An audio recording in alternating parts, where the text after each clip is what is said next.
Chères consoeurs, chers confrères, personne ne s'attendait à traverser l'année 2020 de cette manière. C'est une année inédite. Toutes nos prévisions personnelles et professionnelles se sont trouvées chamboulées et pour certaines reportées ou malheureusement annulées. En tant que professionnels de santé, la gestion de la pandémie est devenue notre priorité. L'exercice difficile a été d'accompagner ces nouveaux malades sans délaisser nos patients. Et nous y sommes arrivés. Lors de la première vague, beaucoup d'entre nous se sont portés volontaires pour apporter du renfort dans les hôpitaux, les EHPAD et les centres Covid. Nombreux sont ceux aussi qui ont su s'adapter pour continuer de soigner leurs patients en fonction des équipements disponibles. Nous pouvons collectivement en être fiers. Au sein de l'URPS, aussi, le programme de travail 2020 a été bousculé et revu pour participer à la gestion de cette crise.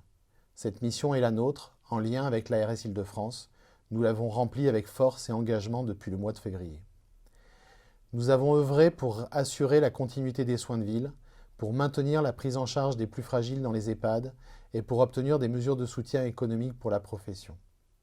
Au fil de l'eau, face aux difficultés et grâce au travail conjoint avec les institutions et les autres URPS, nous vous avons proposé des solutions. Tout d'abord des solutions pour les équipements de protection individuelle, avec la distribution des masques d'étape à la plateforme Mon Pharmacien, élaborée par l'URPS Pharmacien, puis les masques de la région Île-de-France, obtenus conjointement avec l'Ordre et les syndicats, et distribués par les conseils départementaux de l'Ordre. Enfin, la distribution des 7200 masques FFP2 offerts par l'association Protège ton soignant. Ensuite, afin d'assurer la continuité des soins en ville, nous avons négocié avec l'ARS Île-de-France les forfaits pour l'intervention des kinésithérapeutes en EHPAD ou en centre Covid et à la mise en place anticipée du télésoin. Enfin, nous avons favorisé la mise en relation entre les kinésithérapeutes, les patients et les établissements avec le déploiement de la plateforme InziCare. Toutes ces actions ont permis d'avancer et d'accompagner une reprise d'activité dans les meilleures conditions possibles. Depuis septembre, nous absorbons la reprise de l'épidémie. Rester mobilisés, continuer à s'adapter, garantir la meilleure prise en soin pour les patients et assurer la stabilité de la profession, tel a été l'enjeu. Grâce à votre mobilisation et à votre engagement depuis le début de la crise, l'État a reconnu les compétences des kinésithérapeutes et a élargi notre champ d'action. Désormais, nous sommes impliqués dans la stratégie de dépistage, la réalisation des tests antigéniques et la contribution au contact tracing.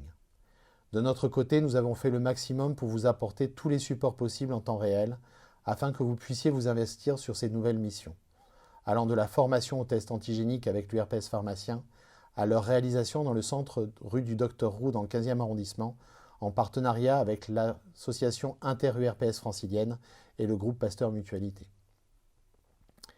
Toujours soucieux d'être au plus près de vous et de porter votre voix auprès des pouvoirs publics tout au long de l'année, nous vous avons proposé des enquêtes pour évaluer votre vécu et l'impact de la crise sur votre activité. Nous vous remercions grandement pour vos contributions.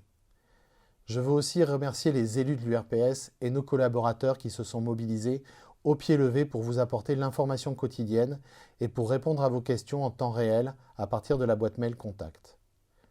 Malgré la situation, nous avons eu à cœur, autant qu'au possible, de poursuivre avec nos partenaires les sujets essentiels pour l'avenir de la profession. L'accès direct, les pratiques avancées, le zonage.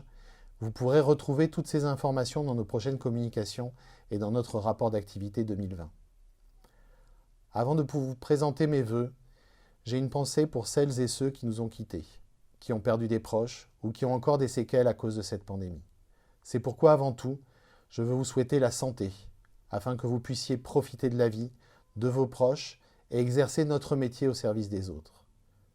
Je vous souhaite donc à tous une excellente santé pour 2021 et j'ai confiance en nos capacités collectives pour nous adapter et relever les défis qui seront les nôtres.